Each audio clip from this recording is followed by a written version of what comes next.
Masail zakat di masjid musola. Nah,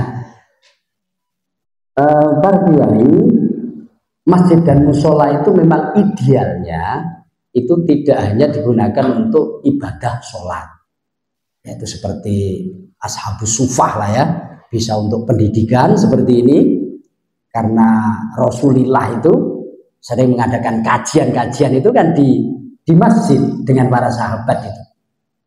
Ya cuma ya kita aja yang ada proyektor, ada jajannya, dan kalau dulu ya sudah luar biasa toh. Rasulullah dikitari para sahabat. Sama akad nikah. Berikutnya adalah sebagai sumber kalau bisa ini kemajuan ekonomi.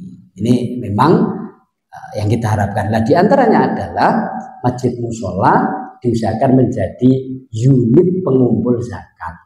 UPZ, bisa nyantolnya ke Basnas, bisa nyantolnya ke Lazisnu.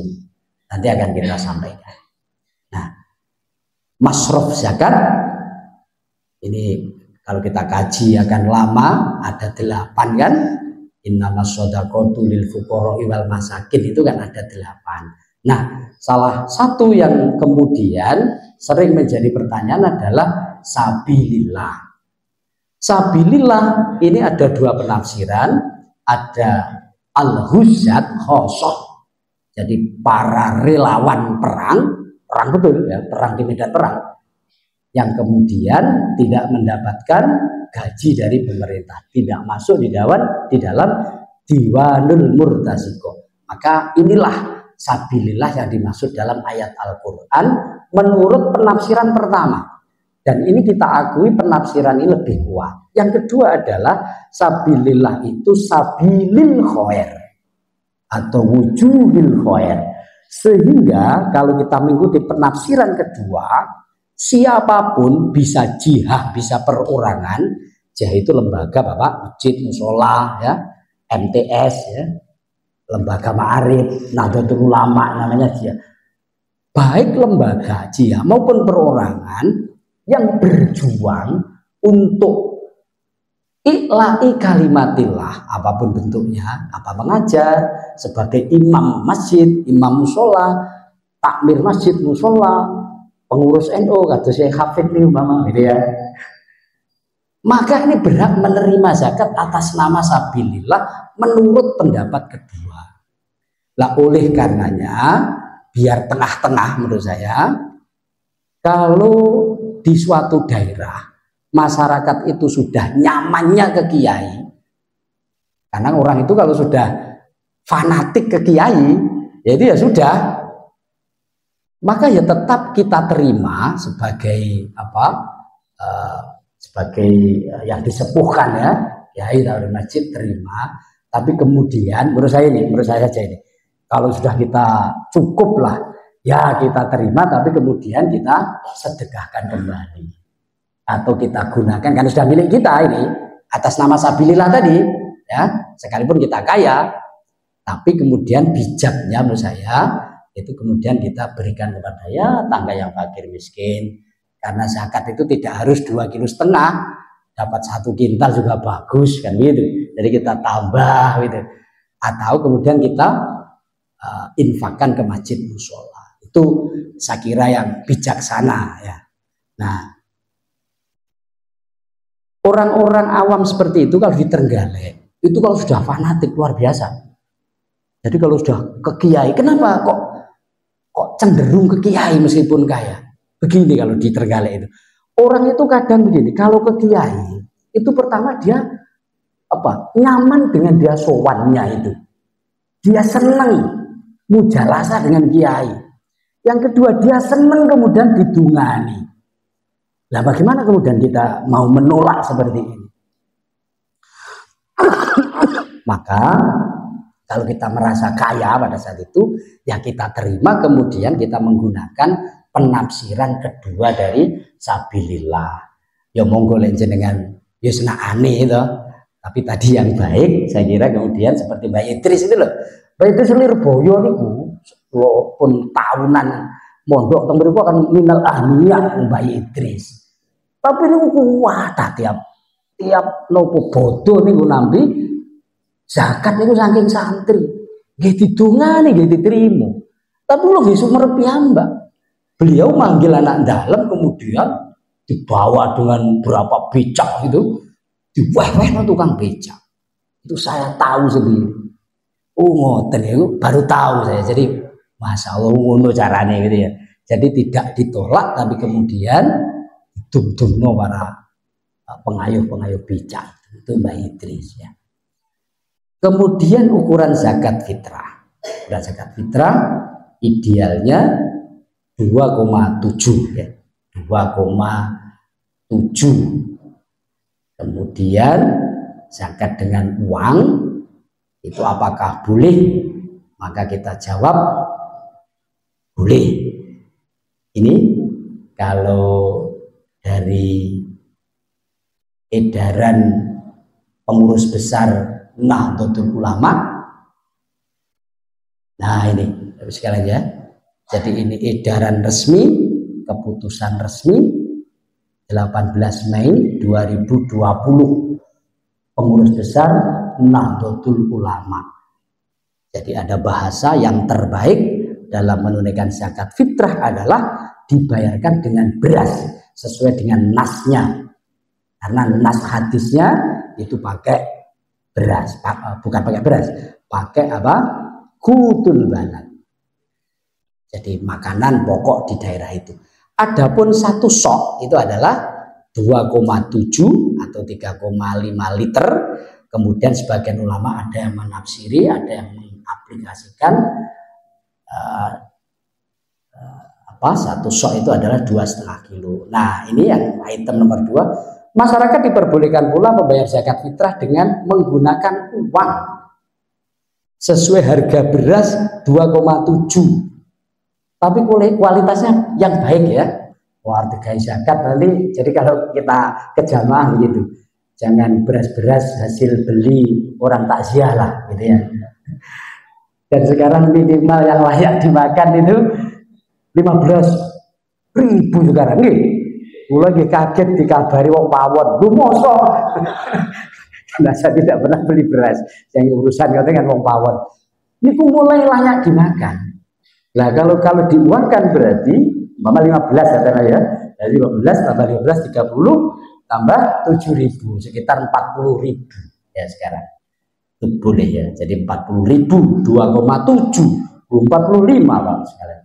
Atau 2,5 kilogram. Ini para kiai untuk solusi di sebagian madrasah ma'arif atau sekolahan-sekolahan yang oleh gurunya itu anak-anaknya disuruh membawa zakat fitrah, tapi juga diberi peluang untuk menggunakan uang. Apakah boleh menggunakan uang? Ya ini dasarnya boleh, senilai 2,7. Dan kalau di kota-kota besar itu orang-orang sibuk, kantoran, itu memang kalau disuruh beli beras sulit lah. Jadi enaknya ya transfer ke siapa, ambil zakat itu berangkatnya dari sini. Jadi edaran ini berangkatnya dari sini. Jadi kita jangan tasawurnya wong Galek, wong Blitar. Jangan, kalau kita kan nggak kesulitan gitu. Tapi kalau di kota-kota orang-orang sibuk itu ini sulit. Artinya ya enggan. Mosok dadak nang pasar golek beras mau itu ya. Jadi wong makan saja dia tinggal COD itu. Nah, begitu. Jadi kalau tidak diberi peluang ini oleh PBNU, justru nanti khawatir banyak yang tidak mau zakat fitrah. Maka ada edaran seperti ini. Ini juga ditunjang dengan yang dari PWNU. Edarannya insya Allah masih. Edaran dari PWNU. Edaran kadar zakat PWNU. Nah ini. Jadi ini edaran tahun 2019. Sama. Bedanya kalau PWNU ini tidak mengkonfirmasi boleh tidaknya zakat dengan uang, Tapi terkait apa ukuran itu adalah sama 2,7 itu yang kita pilihkan, jadi tengah-tengah. Nah, konversi zakat ke uang itu sesungguhnya kalau yang kuat itu bukan Syafi'iyah, bukan ini. Kalau Syafi'iyah ini pendapatnya lemah. Yang kuat itu ya Hanafi, itu sangat kuat. Tapi nyuwun sewu, kalau Hanafi zakat fitrah itu bisa 3 juta, 2 juta, 1 juta gitu. Kenapa? Karena bukan dikonversi ke beras, tapi mansos dari Hanafi itu beras nggak masuk. Dia hanya, kalau dalam mata Hanafi itu hanya 4, diantaranya adalah semisal kurma, dan itu pun 3,8 kilo. Lalu kurma 38 kilo, apalagi dari yang ajwa itu, oh itu bisa 1,5 juta itu ya. Jadi itu sesungguhnya pendapat yang kuat, ya. Tapi ya karena ini sudah dikaji, sekalipun ada talfek juga sebagian ulama memperbolehkan, kemudian dari Syafi'iyah yang memperbolehkan dengan uang, maka kemudian muncullah edaran, muncullah hasil ketetapan PBNU zakat fitrah boleh menggunakan uang. Berikutnya adalah zakat mal. Zakat mal ini Bapak Kiai yang harus kita sampaikan ke jamaah. Jadi jamaah kita itu yang open itu ya hanya zakat fitrah itu. Kalau zakat mal itu seling teledor. Itu kalau di Trenggalek, saya nggak tahu kalau di Blitar. Wah sama itu. Masalah ini sama ternyata. Jadi ini harus disampaikan ke jamaah bagaimana zakat ini harus diperhatikan betul di samping zakat fitrah.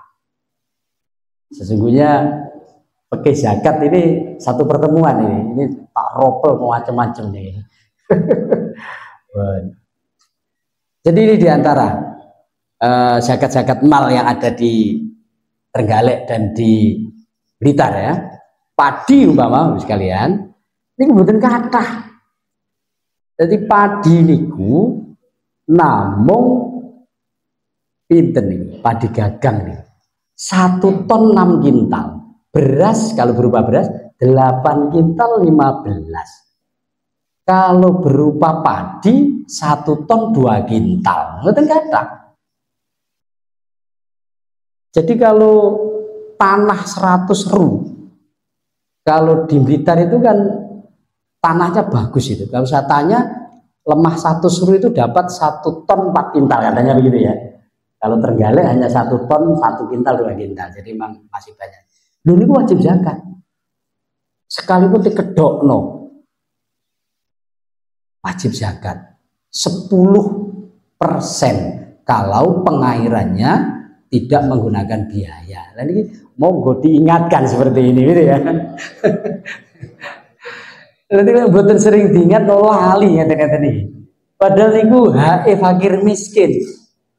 Dipangan gak halal, gak halal gak barokah kan begitu. Oh itu hanya fakir miskin. Kalau biaya full 5%, kalau kadang biaya kadang tidak 7,5%. Nah, kemudian jagung umpama. Jagung ini mboten kathah. Hanya 8,40. Jadi mboten kathah nisabnya nih. Padahal Blitar niku ahli niku nandur jagung niku. Ya coba ini nih napa nggih? Kula nggih namung ngingetaken mawon. Nggih. Lah Syafi'iyah niku padahal awake dhewe niki pun ngikuti Syafi'iyah. Artinya Syafi'iyah niku paling medit urusan zakat. Saestu. Coba kita kalau ke Hanafi Bapak. Hanafi itu mana bata minal ardi niku. Niku kabeh wajib dizakati kecuali alang-alang karo pre. Coba. Lha Syafi'iyah niku kan mau medit niku. Jadi kalau pertaniannya hanya al-hubub, jadi komoditi-komoditi yang bisa diawetkan berupa biji-bijian, sehingga ketimun nggak wajib, melon yang ratusan juta justru nggak wajib. Kan begitu kalau Syafi'iyah itu. Lombok juga wajib, pokoknya medit lah oleh Syafi'iyah itu ya. Bukan Imam Syafi'i loh ya, saya bilang Syafi'iyah. Enggak sana kok keladuk oleh Imam Syafi'i. Kalau saya bilang Imam Syafi'i keladuk, saya bilang Syafi'iyah. Maksudnya ya Pak IDW ini gitu ya. Niku Syafi'iyah ngoten niku. Jadi madzhab Syafi'i itu hanya hubub lah.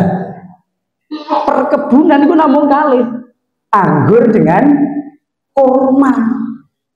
Lho padahal sawit ribuan hektar itu, miliaran hasilnya, karet, jeruk. Niku cara Syafi'iyah, mboten zakat. Lho kan aneh to ngene iki. Dan itu Syafi'iyah. Nah kedua, keluaran Syafi'iyah niku medit niku. Zakat profesi tidak dikenal. Lalu kalau madzhab lain ini saya tulis nomor 10 ini zakat profesi. Makanya kalau Yun saya oleh ngaji zakat di cara kula lho nggih.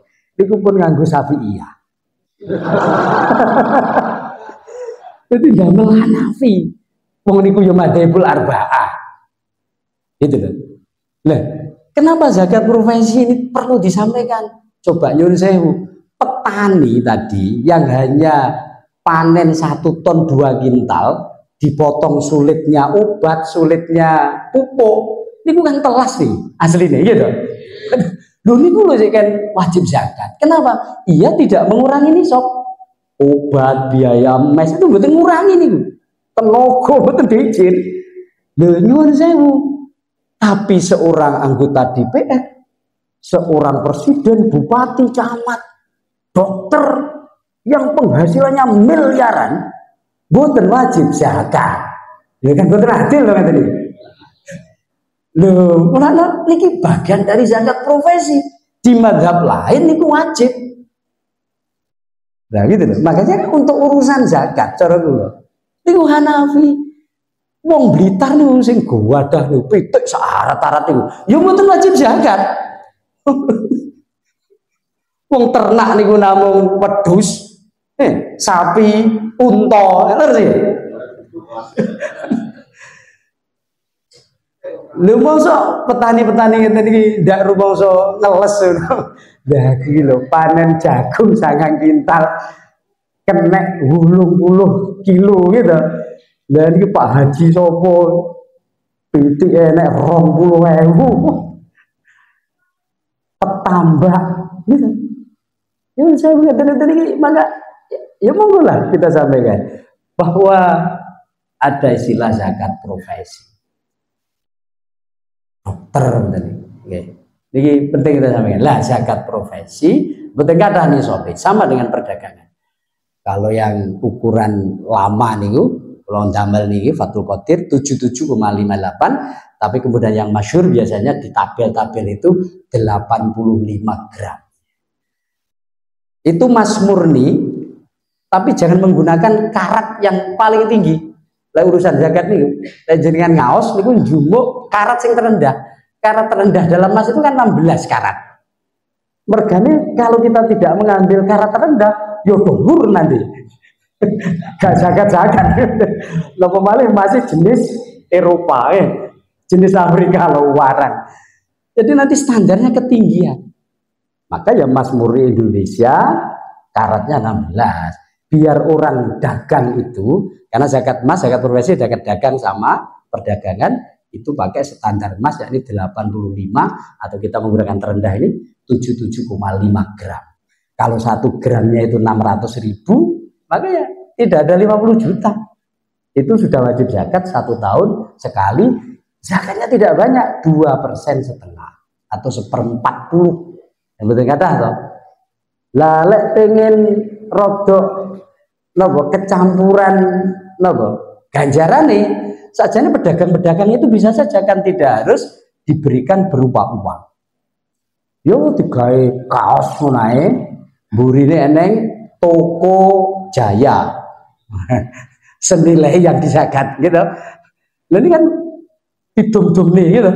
Ya bisa seperti ini. Tapi nyuwun sewu, iki kok lek niat itu ndak bener, tapi justru niatnya adalah untuk mempromosikan tokonya, wah ya wassalam. Jadi ya Jun saya, jadi kadang seperti itu. Pun berkaitan kan dan zakat perdagangan Bapak sekalian. Jadi zakat perdagangan itu tidak banyak, tapi hanya 50 juta, tidak ada. Jadi 40 sekian itu sudah wajib zakat 2,5% setiap akhiril haul. Nah, yang perlu diluruskan Bapak Kiai sekalian, orang itu kalau peduli zakat mal itu kadang kan dibarengkan dengan zakat fitrah. Gitu, pas poso, pas bodoh. Lalu mau dilurusno bahwa kapan orang mengeluarkan zakat mal itu, kalau itu yang menyaratkan haul 1 tahun, tidak harus menjelang hari raya. Tapi apa ya, setiap akhir tahun dari mana dia start berdagang? Kalau dagangnya Dzulqa'dah, maka ya berakhir di Dzulqa'dah. Kalau dagang start mulainya Muharram, maka 1 tahunnya juga Muharram. Nah ini yang kadang itu zakat itu pokoknya poso bodoh. Nah ini coba diluruskan karena bahasanya adalah haul 1 tahun ya. Berikutnya adalah zakat dikoordinir. Para kiai kadang di masjid musola, saya tidak tahu kalau di Blitar itu digunakan untuk mengkoordinir zakat, utamanya zakat fitrah. Nah, zakat itu sesungguhnya kan bisa disalurkan tiga cara. Yang pertama adalah zakat mandiri. Zakat mandiri itu adalah zakat oleh muzaki diberikan langsung kepada mustahiknya, langsung. Mbah Painem, Mbah Paijo, ya siapalah. Yang kedua, zakat itu lewat koordinator zakat yang bukan amil. Karena koordinator ini tidak punya legalitas dari pemerintah maupun ormas seperti NU yang dibeli legalitas untuk menjadi amil. Ya namanya amil-amil luhutan lah. Itu juga bisa. Apa nggak bisa? Bisa. Kemudian yang ketiga adalah lewat amil. Amil ini zakat dikoordinir, tapi koordinator ini, kepengurusan ini mendapatkan legalitas dari pemerintah. Pemerintah ada 2 jalannya, atau ada 2 yang diberi legalitas. Pertama adalah Basnas. Yang kedua adalah ormas-ormas yang diberi wewenang untuk mengelola zakat, termasuk Lazismu, Lembaga Amil Zakat dan Sedekah Nahdlatul Ulama. Nah, perbedaan-perbedaannya ini nanti sangat banyak ya. Nah, sekarang kita berpikir begini. Nah, apa sih kelebihannya orang itu kalau zakat itu diberikan secara mandiri? Tentu kelebihannya adalah dia muzaki bisa memilih siapa yang akan saya beri. Itu kelebihannya.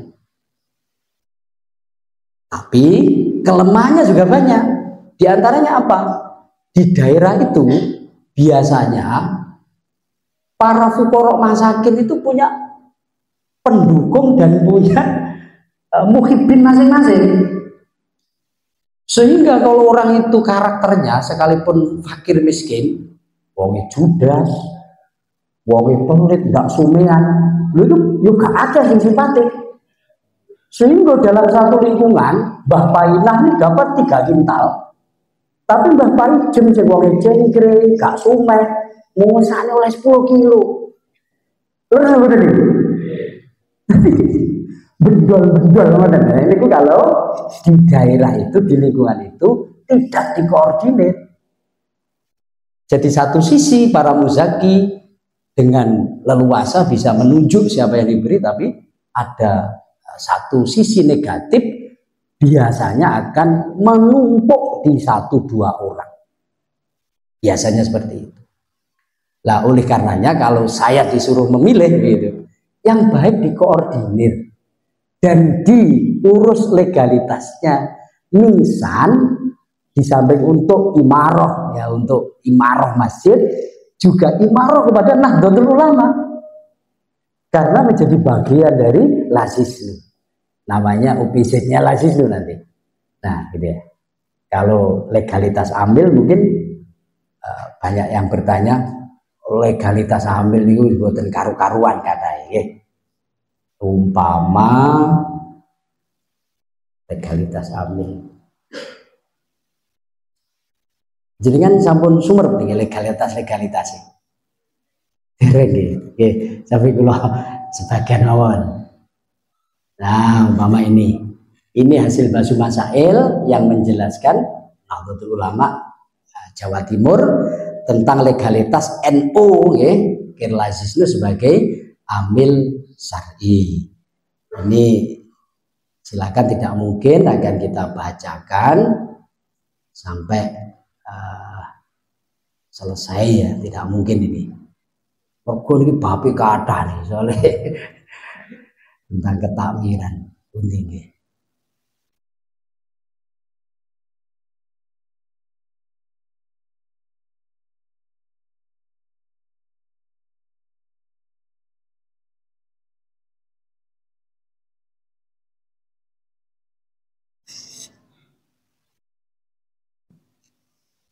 Lengkap pula insyaallah. Jadi SK di Lazisnu Pusat itu, kemudian Lazisnu Trenggalek karena saya orang Trenggalek, dari insyaallah Lazisnu sini juga ada.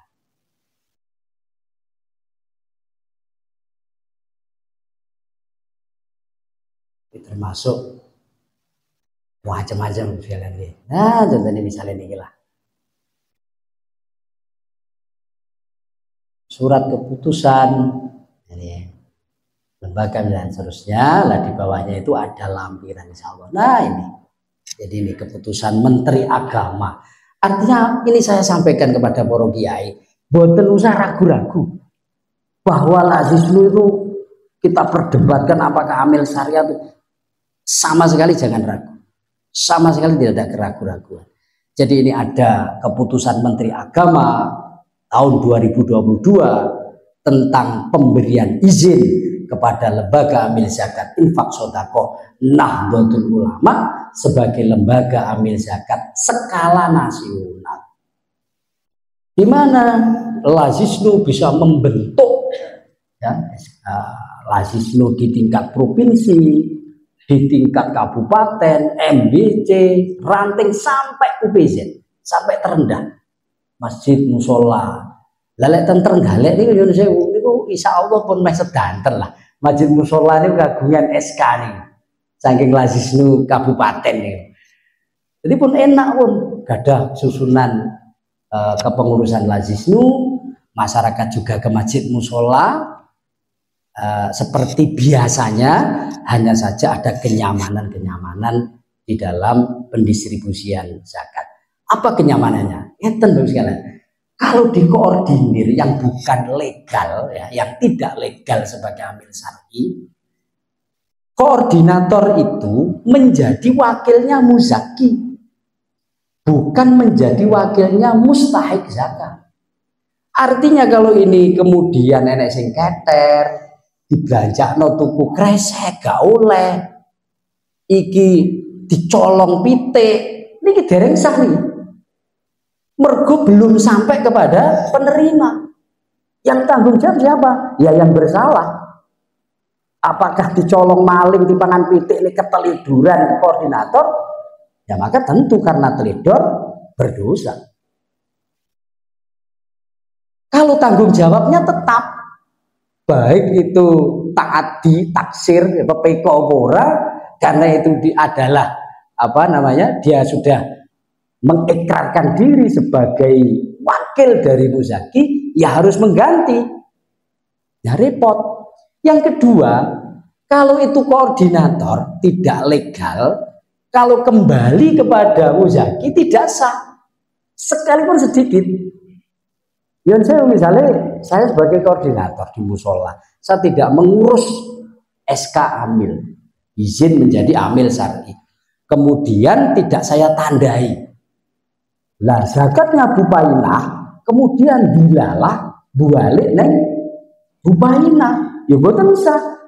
Padha karo barang urung teko nggon wis balik. Padha karo jenengan ngongkon bocah engkokne rokok urung teko toko duwike balik. Ya urung oleh rokok.